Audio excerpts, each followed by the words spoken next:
선택한다라는 제목으로 함께 말씀 나누기를 원합니다. 요즘같이 학교 폭력, 아동학대, 살인, 강간, 비리 등으로 인해서 뉴스를 보는 것만으로도 힘이 빠지고 피곤하고 냉정하기만 한 이 사회 현실 속에서 뉴스를 이래저래 찾다가 따뜻한 기사 하나를 발견했습니다. 내용을 요약하면요, 몇 년 전 일인데요. 한 백인 여성 경찰 앰버 가이어라는 여성이 실수로 자신의 집이 아닌 한층 위의 집을 잘못 들어갔습니다.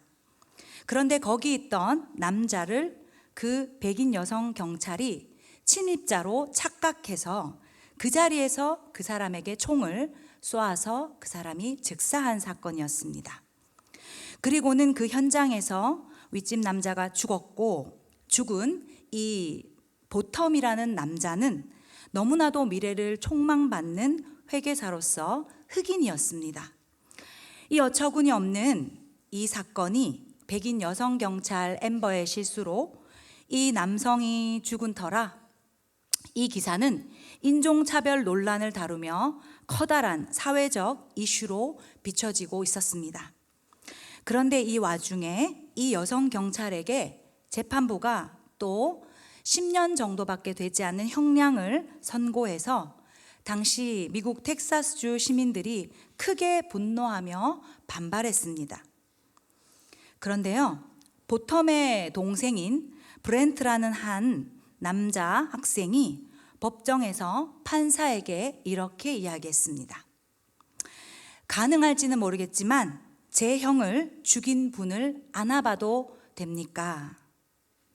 판사는 그것을 허락하였고, 이 브렌트라는 이 보텀의 죽은 남성의 동생은 아무 말 없이 1분 가까이 자신의 형을 죽인 그 백인 경찰을 껴안은 채로 있었습니다. 살인자 가이어는 그 자리에서 오열을 하며 흐느껴 울었습니다. 그리고는 또 브렌트가 이렇게 말합니다. 당신이 진정으로 뉘우친다면 용서하겠다고 스스로 다짐할 수 있습니다. 그리고 또 당신이 신에게 마음을 돌이킬 수만 있다면 저는 당신을 용서해달라고 빌겠습니다. 그의 이러한 행동은 많은 이들에게 적지 않는 충격과 도전을 주었습니다. 당시 브랭트는 고작 18살이었는데 크리스찬이었고, 가족들 역시도 브렌트의 용서하는 마음에 함께 동참하였습니다. 진정으로 앰버가 실수를 자백하고 회개하고 하나님의 사랑과 용서를 경험하기를 바라면서 세상에서 가장 어려운 포옹을 한 기사를 보았습니다. 참으로 마음이 따뜻해지는 사랑이 느껴지는 이야기였습니다. 오늘 저희들이 함께 읽은 본문 말씀도 안아주는 이야기가 등장합니다. 따뜻한 아버지의 사랑이 드러납니다. 그런데 오늘 본문은 사실 우리가 너무나도 잘 아는 이야기이기 때문에 큰 감동을 받기 힘들 수도 있습니다. 왜냐하면 저희들에겐 너무 익숙한 이야기이기 때문입니다. 수없이 설교를 들어왔고 이미 다 안다는 편견이 있기 때문에 큰 기대감이 없을 수도 있습니다. 좀 전에 나눈 한 따뜻한 뉴스보다도 감동이 떨어질 수도 있습니다. 저도 설교할 때마다 부담이 되고 또 탁월하게 새로운 해석을 보여드릴 자신은 없습니다. 그러나 그저 하나님의 말씀을 읽을 때마다 새로운 은혜를 주시고 우리의 혼과 영과 골수를 쪼개기까지 역사하시는 하나님의 말씀을 신뢰하며 그저 저는 주님의 도구로 선포할 뿐입니다.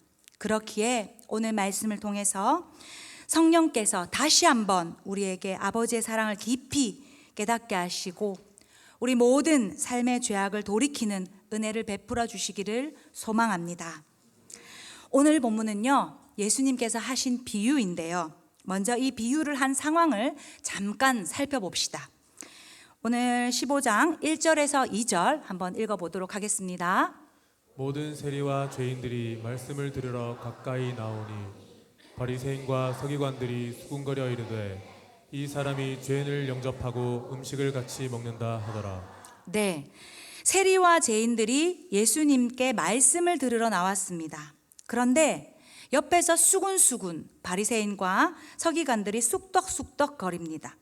왜냐하면 율법과 구약에 의하면 세리와 죄인들과 함께한 예수님의 행동은 부적절하다고 판단되었고 하나님이 기뻐하시지 않는다고 생각했기 때문입니다. 그래서 예수님은 이런 바리새인과 서기관들의 생각들을 교정하고 고쳐주시고자 세 가지 비유를 드십니다.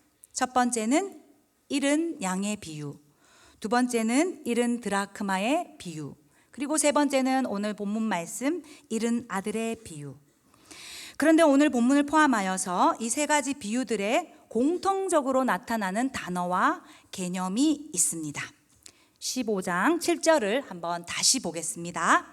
내가 너희에게 이르노니 이와 같이 죄인 한 사람이 회개하면 하늘에서는 회개할 것 없는 의인 99으로 말미암아 기뻐하는 것보다 더하리라. 네, 또 10절 한번 다시 보겠습니다. 내가 너희에게 이르노니 이와 같이 죄인 한 사람이 회개하면 하나님의 사자들 앞에 기쁨이 되느니라. 네, 우리 말씀 잘 읽는 친구들 축복합니다. 첫 번째, 두 번째 비유에서 다 회개에 대하여서 나오지요. 그럼 오늘 우리가 읽은 본문 세 번째 비유에서도 무엇이 핵심일까요? 무엇에 대한 비유가 나올까요? 맞춰보세요. 그렇죠, 회개입니다. 네, 세 가지 비유의 공통점이 바로 회개인데요. 100마리 양 100대 1, 그리고 10개의 동전 10대 1, 그리고 두 아들 2대 1로 시선이 점차 좁혀지면서 모든 핵심 메시지의 포인트가 오늘 본문으로 좁아지고 있습니다. 첫 번째 비유에서는 양 스스로 주인에게 돌아온 것이 아니라 주인이 잃어버린 양을 찾습니다. 그래서 너무 기쁘다고 표현하지요. 그리고 찾은 양 한 마리를 회개한 죄인 한 사람이라고 합니다. 또 두 번째 비유에서도 드라크마는 동전을 뜻합니다. 동전을 잃어버린 비유인데 이 잃어버린 동전을 주인이 또 찾아냅니다. 그래서 너무 기쁘다고 표현하면서 그 찾은 동전 하나를 회개한 죄인 한 사람이라고 일컫습니다. 그러니까 이 두 가지 비유에서 중요하게 보아야 할 것이 잃어버린 것들 모두가 다 주인이 직접 찾았다는 게 중요합니다. 그러므로 이 두 비유 속에서 나오는 회개에 있어서 중요한 것은 주인이 양을 찾고 주인이 동전을 찾는, 오늘 본문을 이해하는 데 있어서 굉장히 중요한 개념이 된다는 것입니다. 그렇기에 앞서서 두 비유를 말씀하신 후에 오늘 본문을 통해서 예수님께서 회개에 대해서 뭐라고 말씀하시는지 한번 살펴봅시다. 첫 번째입니다. 회개의 시작은 절망의 경험으로부터 비롯됩니다. 본문 말씀 12절을 다시 한번 보실까요? 그 둘째가 아버지에게 말하되 아버지여 재산 중에서 내게 돌아올 분깃을 내게 주소서 하는지라. 아버지가 그 살림을 각각 나누어 주었더니. 네, 어느 날 둘째 아들이 아버지에게 뭘 달라고 하죠? 내게 돌아올 분깃 달라고 합니다. 이거 쉽게 말하면 아버지 재산입니다. 유산을 주세요. 유산을 달라고 하는 거예요. 사실 이 본문이 지금도 이해하기는 쉽지 않습니다. 당시 아버지의 재산은 대개 아버지가 돌아간 후에 유산은 받는 것이 정통적인 것이고 상식인데 본문은 그렇지 않습니다. 그런데 지금 살아있는 아버지에게 재산을 달라? 이 아들은 사실상 페류나라 다름없습니다. 저는 지금은 아버지가 돌아가셨지만 아버지를 많이 좋아하고 사랑했습니다. 아주 좋은 관계였습니다. 성실하시고 가정적이시고 모범적이시고 성품도 온화하신 편이셔서 아버지와 장난도 잘 치고 친한 관계를 유지했습니다. 그런데도 불구하고 10대 때 아버지에게 돈 달라고 말하는 것이 쉽지는 않았습니다. 뭔가 용돈 얘기를 꺼내는 것이 어려웠습니다. 그래서 어머니께서 중간에서 용돈을 주라고 아버지께 말한 적도 많습니다. 가정을 책임지고 또 쇠약하신 몸을 이끌고 열심히 살아가시는 아버지에게 용돈을 달라는 말이 사실 저로서는 쉽게 할 수 있는 말은 아니었습니다. 그런데 오늘 본문에서는 살아있는 아버지에게 유산을 달라고 합니다. 오늘 본문에서 나오는 아버지는 너무나 선하시고 좋으신 분이라 그 살림을 둘째뿐 아니라 두 아들에게 모두 각각 나누어 주는데요. 아니나 다를까 인간성에 문제가 있는 이 둘째 아들이 며칠이 되지 않아 아버지에게 돈을 받은 후에 집을 나가 버립니다. 돈도 있겠다, 이제는 독립을 선언한 것입니다. 또 얼마나 멀리 떠나갔는지 오늘 본문에서는 먼 나라로 갔다고 이야기합니다. 본문 13절입니다. 다시 볼까요? 그 후 며칠이 안 되어 둘째 아들이 재물을 다 모아가지고 먼 나라에 가 거기서 허랑방탕하여 그 재산을 낭비하더니. 네, 자유를 위해서 아마도 집에서 최대한 멀리 떠났을 것입니다. 그리고 이 돈은 어떻게 됐을까요? 순식간에 탕진해 버립니다. 다 써버리지요. 불로소득이라는 말을 혹시 아십니까? 그건 수고나 노력 없이 얻는 대가. 둘째 아들의 모습을 통해서 불로소득의 정신을 보게 됩니다. 예를 들면 로또 같은 것입니다.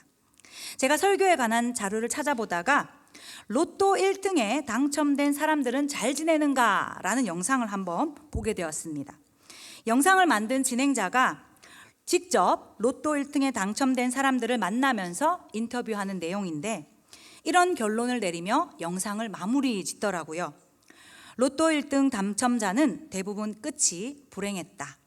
아직도 잘 살고 있는 경우는 비교적 적은 금액에 당첨됐거나 당첨되고도 직장에 계속 다녔거나 일상생활에 별로 변화를 안 준 사람들 뿐이었다. 둘째 아들은 불로소득의 자세로 평생 돈 많은 부자로 행복하게 살 것이라는 착각에 빠졌습니다. 그리고 소중한 아버지의 재산을 너무 쉽게 탕진해버리고 다 써버립니다. 또 동시에 다시 복구할 수 없는 늪의 길로 빠져버리는데요. 그래서 돈은 벌어야 먹고는 살 수 있으니까 일자리는 구합니다. 자, 본문 15절 한번 우리 아까 본 대로 둘째 아들이 기억나십니까? 들로 보내어 돼지를 쳤다. 이게 사실 얼마나 치욕스러운 일이냐면요. 직업에는 사실 귀천은 없지만 당시 유대인들에게는 돼지 치는 일이 굉장히 그들 사고와 율법에 의하면 치욕스럽고 추악한 일이었습니다. 그래도 둘째 아들은 가진 것을 다 잃은 상태이기 때문에 취업이 된 거라서 일은 한 것 같습니다. 그런데 문제는 추하고 치욕스러워도 일자리를 어떻게 구하긴 했는데 더 수치스러운 일이 일어납니다. 16절 읽어볼까요? 그가 돼지 먹는 쥐염 열매로 배를 채우고자 하되 주는 자가 없는지라. 둘째 아들 상황에 분명 문제가 발생했습니다.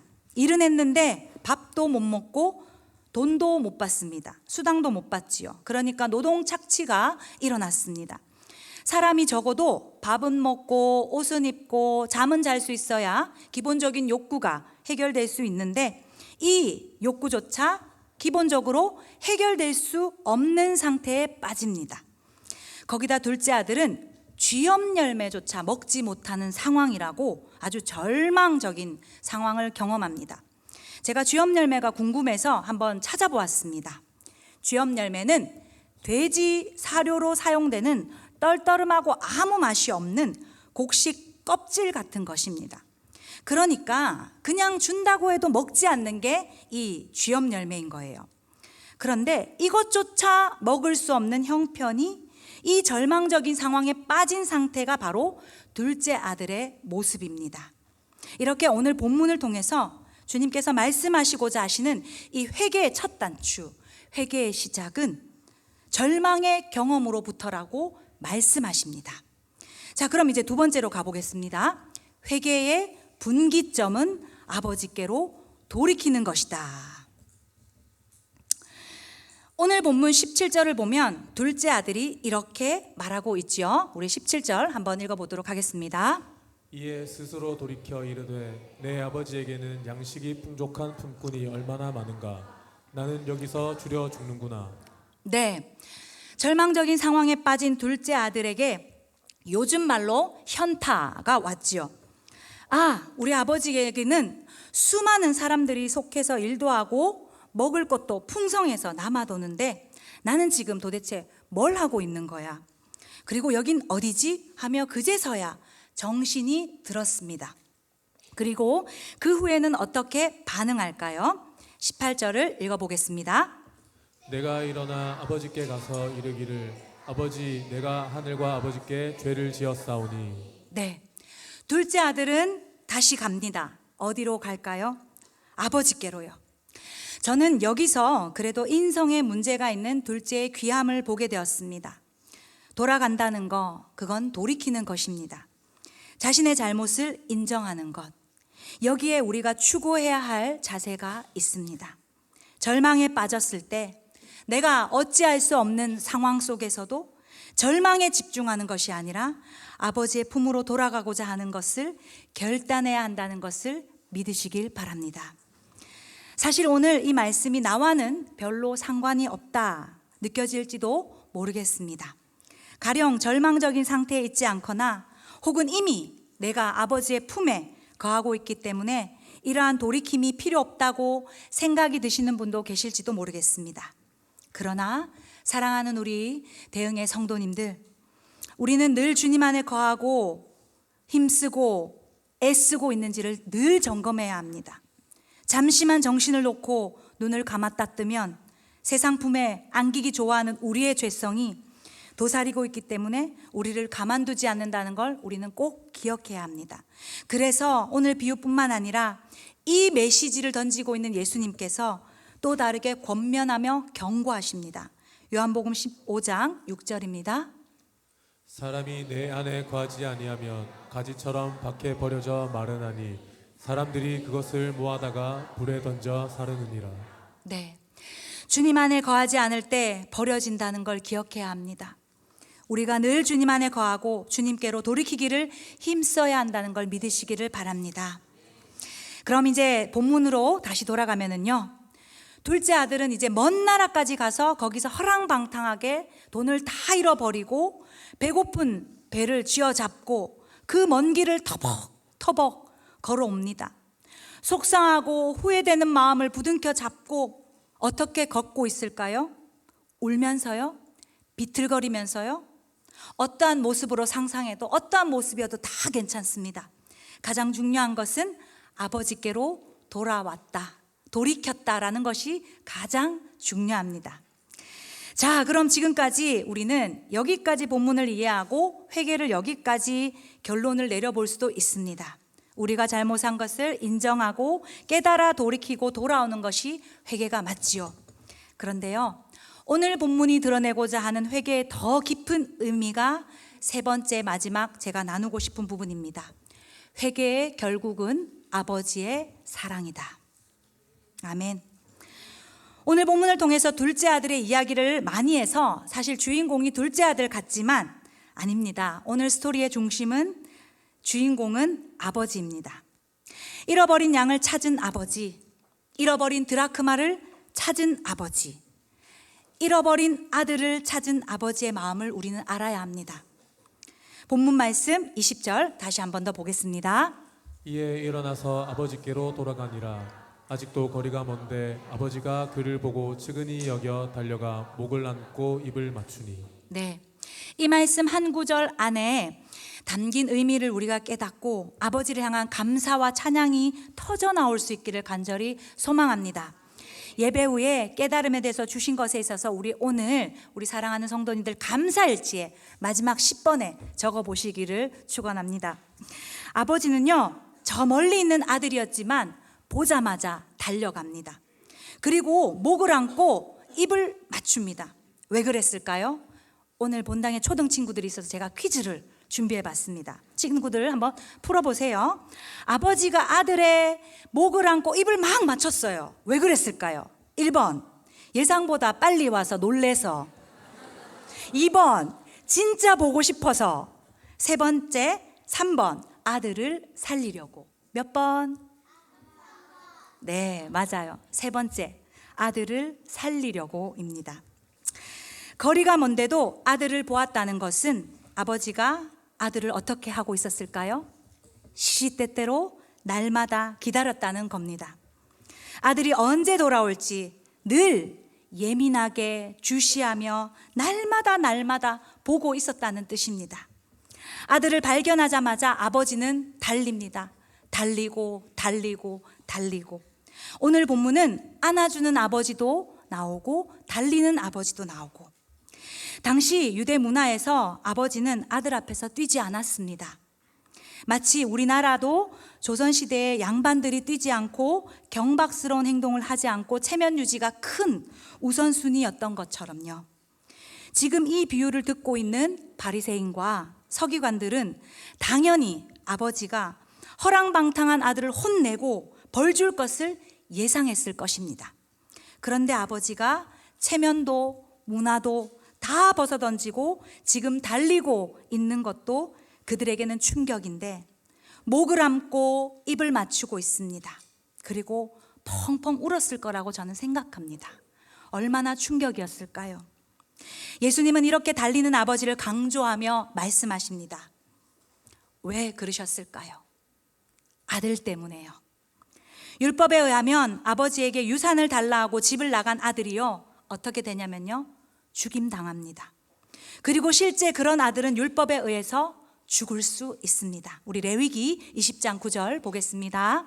만일 누구든지 자기의 아버지나 어머니를 저주하는 자는 반드시 죽일지니 그가 자기의 아버지나 어머니를 저주하였은즉 그의 피가 자기에게로 돌아가리라. 네, 한 구절 더 보겠습니다. 신명기 21장 18절 21절 두 구절 보겠습니다. 사람에게 완악하고 패역한 아들이 있어 그의 아버지의 말이나 그 어머니의 말을 순종하지 아니하고 부모가 징계하여도 순종하지 아니하거든 그 성읍의 모든 사람들이 그를 돌로 쳐 죽일지니 이같이 내가 너희 중에서 악을 제하라. 그리하면 온 이스라엘이 듣고 두려워하리라. 아멘. 아버지는 알았습니다.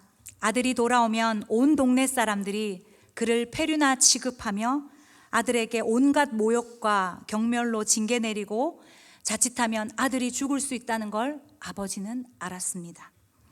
그렇기 때문에 아버지는 모든 사람들이 보는 앞에서 아들을 즉시 발견함으로 행동으로 아버지의 용서와 사랑의 절정을 보여줍니다.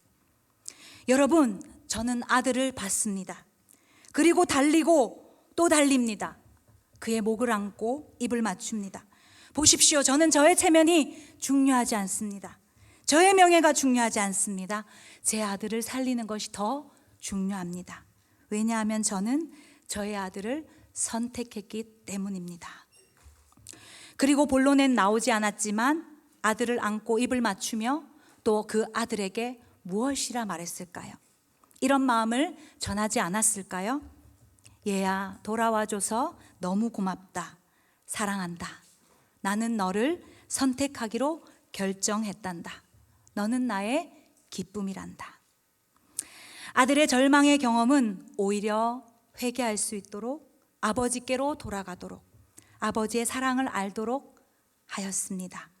거기다 아버지는 돌아와서 돌이킨 아들에게 완전한 회개의 기쁨을 더하여 회복시켜 주십니다.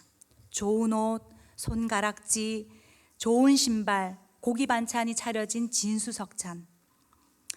죄인 한 사람이 돌이키는 것, 회개함으로써 우리가 잘못한 걸 인정하고 깨달아 돌이키고 돌아올 때 그 이상으로 가장 좋은 것으로 이전보다 더 기쁘게 회복시켜 주시는 아버지가 계신다는 것을 믿으시기를 바랍니다.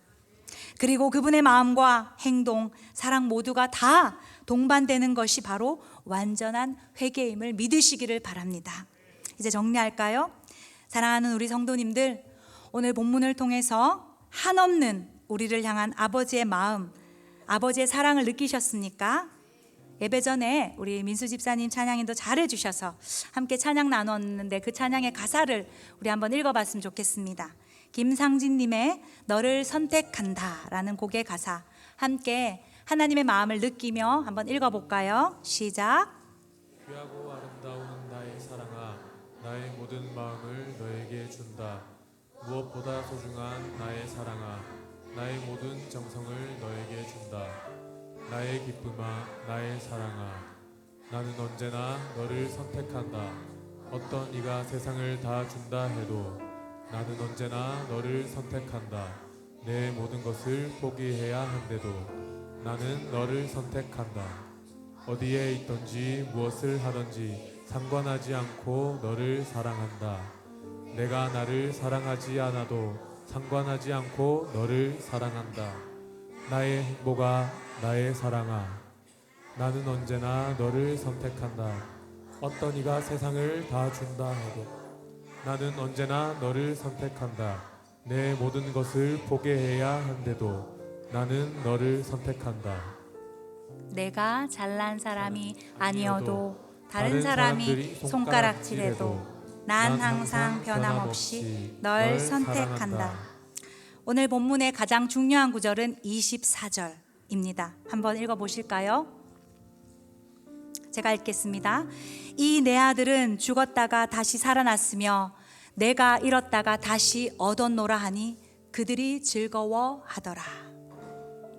아버지께서는 우리를 사랑하시되 잃었다가 다시 얻은 모든 선을 넘기까지 우리를 사랑하셨음을 믿습니다. 우리를 위해 여전히 지금도 달리시는 아버지께서는 결국 죽고 저주받아야 하는 나를 살리기 위해서 창조주이신 독생자 예수 그리스도를 이 땅에 보내셨습니다.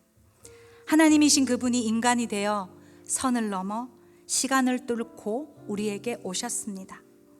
그리고 그분의 십자가, 죽음, 부활로 우리의 모든 죄가 사해졌고 우리를 다시 살려 우리가 영원한 아버지를 둔 하나님의 자녀가 되었습니다. 믿습니까?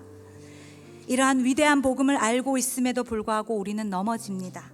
자아와 감정과 상황과 관계에 눌립니다. 아버지 품이 아닌 세상 품에 안겨 살아갈 때가 있습니다. 그러나 그럴 때마다 아버지께서 우리를 찾으시고 우리를 위해 달리고 계신다는 것을 기억하셔야 합니다. 그리고 그 사랑의 품으로 담대히 돌이켜 안기기를 간절히 소망합니다.